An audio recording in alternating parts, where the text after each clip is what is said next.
Vivement le week-end, c'est le vendredi de midi à midi et demi sur Tendance Ouest, la plus belle radio de Normandie. Simon Saucé, je le disais, chargé de communication web au sein de l'Office du tourisme Granville-Terre-et-Mer. Bonjour Simon. Bonjour. Le web, c'est beaucoup d'images, c'est beaucoup de visuels. Et alors là, pour le coup, en la matière, on est servi dans ce grand territoire qu'est Granville-Terre-et-Mer et cette baie du Mont-Saint-Michel. Ouais, effectivement, on n'a pas trop de difficultés à faire des beaux reportages photos pour illustrer ce que peut être des vacances ici sur notre territoire.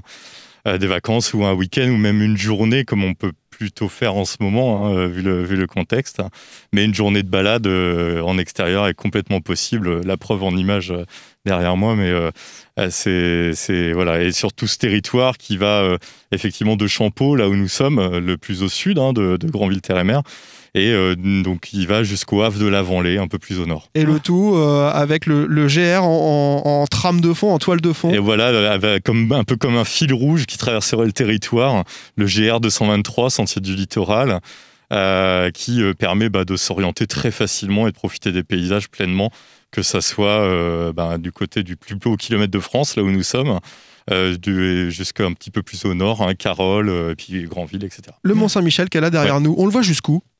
On le voit depuis seulement la pointe de Carole, juste un tout petit peu plus au nord.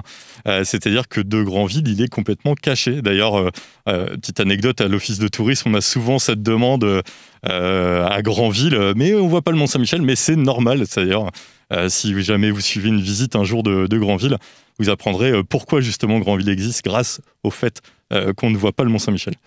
Granville, Terre-et-Mer, cette baie du Mont-Saint-Michel, territoire de rando ? Territoire de pêche à pied ?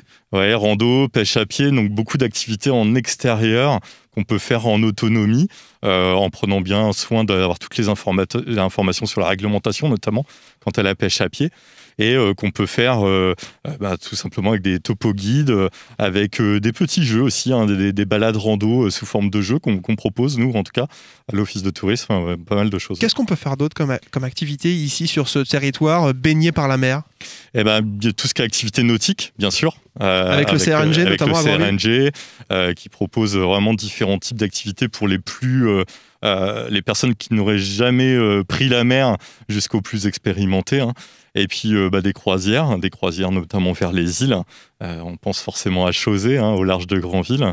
Et puis on a aussi beaucoup de centres équestres sur notre territoire pour tout ce qui est cheval.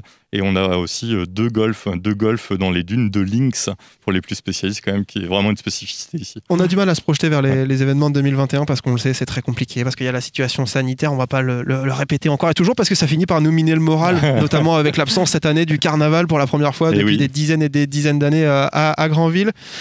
Normalement, si on peut avoir des rendez-vous en 2021, on aura quoi à faire ? Il y aura quoi dans ce territoire, sur ce territoire ? Effectivement, le carnaval est un des points forts, alors que j'en profite pour glisser quand même que si vous baladez à Granville dans les prochaines semaines, vous ne serez pas déçus. Il y a quand même des choses à voir, beaucoup de clins d'œil. Donc profitez-en pour faire une balade granvillaise et aller jeter un œil sur le côté carnavalesque qui a quand même envahi un petit peu les rues. N'en dites pas trop, on a un reportage qui arrive. Super. Ok. Et puis après, on a des festivals, alors notamment autour de la musique. Je pense au Grande Marée, festival Grande Marée qui a lieu au mois d'août. Ça s'appelait Jazz en baie avant, et on est en baie du Mont-Saint-Michel, il faut bien en parler. Voilà, on a aussi le Via Eterna autour du classique, on a différents courants musicaux qui sont représentés. Et on peut retrouver toutes les infos concernant ce tourisme sur le territoire de Granville-Terre-et-Mer sur le site de l'Office du tourisme. Vous tapez Office du tourisme Granville-Terre-et-Mer et vous retrouverez toutes les infos. Merci Simon. Exact. Merci Simon d'être venu nous voir aujourd'hui.